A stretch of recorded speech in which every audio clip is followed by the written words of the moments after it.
Today I'm going to talk to you about the Fighting Temeraire by Joseph Mallord William Turner, which was exhibited at the Royal Academy in 1839. A moment, in fact, when the Royal Academy and the National Gallery occupied the same site to the north of what would soon become Trafalgar Square. When Turner exhibited this painting, he actually gave it a much longer title than the Fighting Temeraire, and the full title is The Fighting Temeraire, Tugged to Her Last Berth, to be Broken Up, 1838.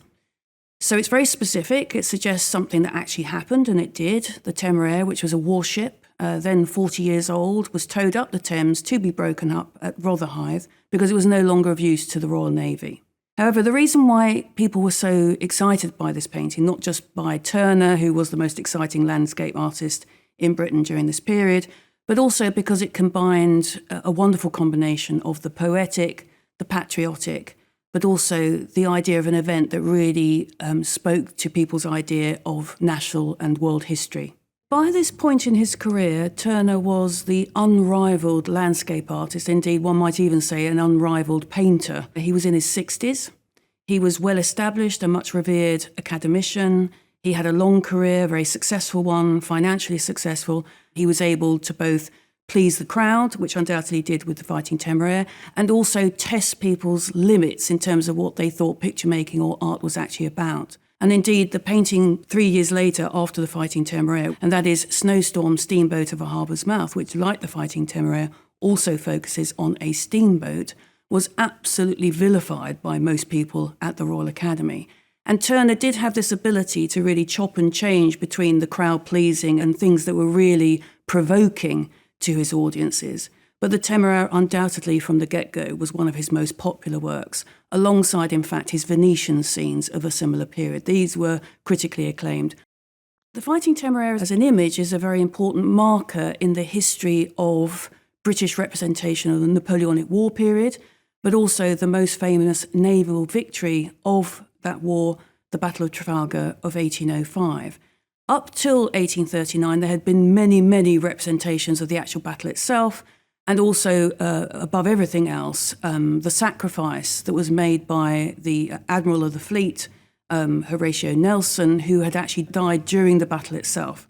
So not only did he secure victory, and a victory that really did turn the tables on the war itself, and certainly French and Napoleon's ambitions in terms of defeat within Europe, but also allowed the British to really make their marker as the preeminent nation, indeed imperial ambitions as well, going forward across the period. We really don't understand in the 21st century how popular and central the Navy was to the everyday lives of Britons. When a ship was launched on behalf of the Royal Navy, thousands of people turned up to watch it being launched. And the same is true of those ships that were being broken up. And the Temeraire is an absolute example of that. What the painting represents is not just the sacrifice, if you like, of the actual ship itself, which is about to be broken up after all that service and duty that it seems to encapsulate. Also the people who had died and were injured during the battle itself, which ran into thousands, but also specifically the sacrifice made of the admiral in command of the fleet, Nelson, who gave the ultimate sacrifice of dying during the battle. So the Battle of Trafalgar itself represented a very potent mix of victory and sacrifice, all of which is represented in the Fighting Temeraire, particularly with the burning blood-red sunset that seems to represent both the passage of time and the beginning and end, for example, of the Age of Sail and the advent of the Age of Steam, but also the idea of what happened during the battle itself, which Turner actually described as gory Trafalgar. So everyone knew it was a battle that had seen a lot of bloodshed and sacrifice. And I think that also explains why Turner decided to create a very distinct contrast between the Temeraire as a warship and the steamship itself in terms of white and black, to create the contrast between the two, but also to suggest the death of the Temeraire and the end of an age through the idea of it being a ghost ship as it sails up the Thames. Of course, it can't sail up the Thames by itself.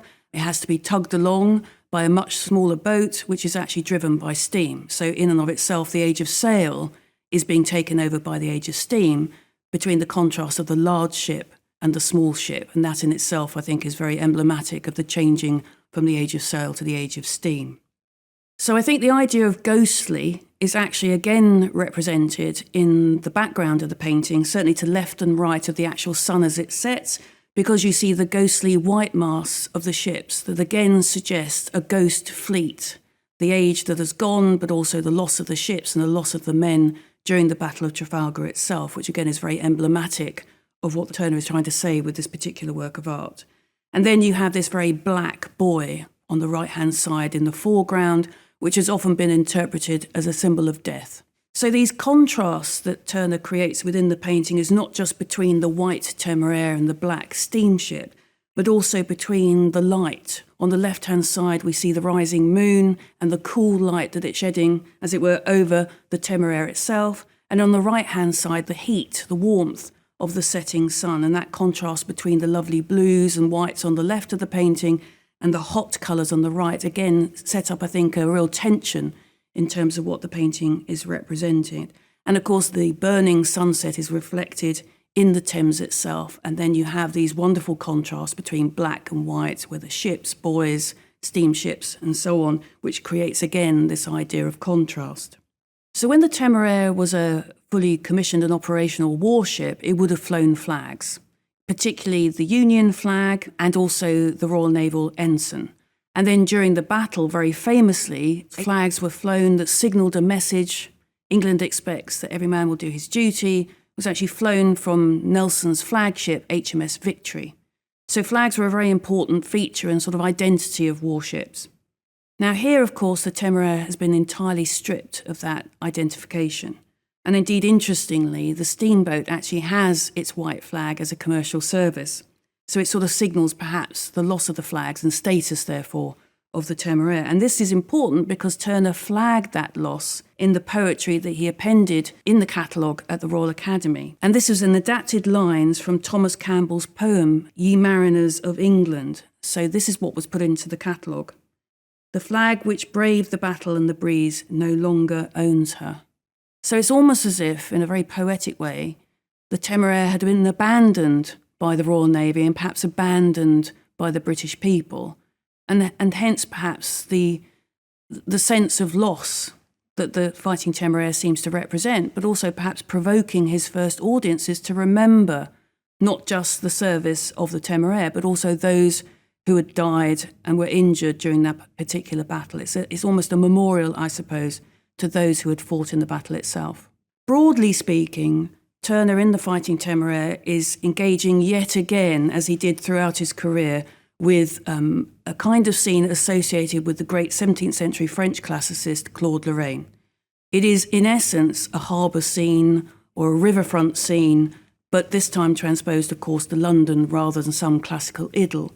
Now, in 1824, when the National Gallery was founded, there was an acquisition from the John Julius Angerstein private collection that included not one, not two, but 3 Claudian seaports.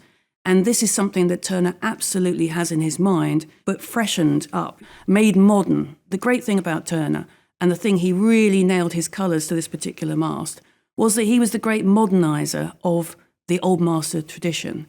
So yet again, with an event that had only happened the year before, in 1838, he treats something that's contemporary and historical and very particular to Britain, but in such a way to indicate his knowledge and understanding of the Old Master tradition, but actually I think importantly, perhaps even to say that he's not just the Claude of his age, he has gone beyond Claude to really reinvent that tradition, which was so revered at the time.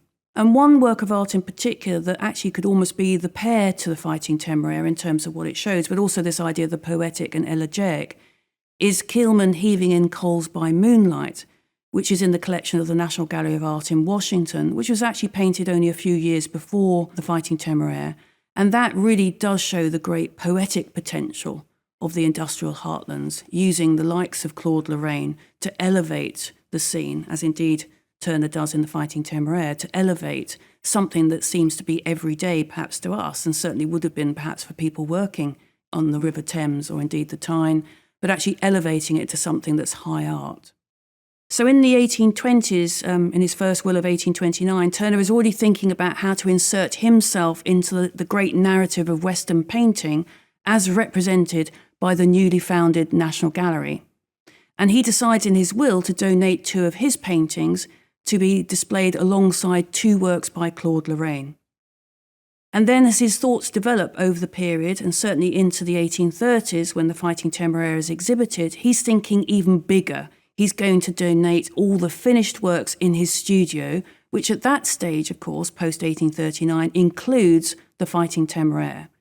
Because he knew that actually the way to build a reputation is to have a very public representation, a very public collection exhibiting your works to the public.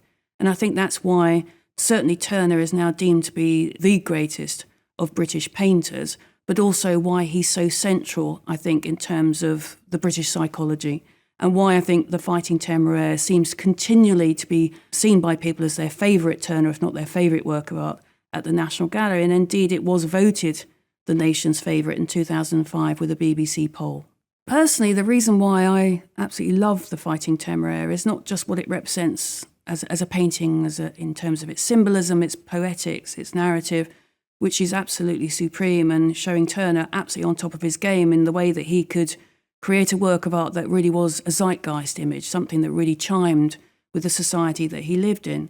In this painting, I do feel that there's something very emotional, very personal, and something about Turner himself, who I think was a very emotional person as well as someone who was very savvy. And I think essentially what you have in a work of art like this is, if you strip away the narrative, ignore the event that it purports to represent and so on, is a painting by an artist who is absolutely supreme in his colour management, someone who is using colour in a very innovative, surprising, challenging way, and really pushing the boundaries of picture making in a way that there really was no one else at the time doing this kind of work.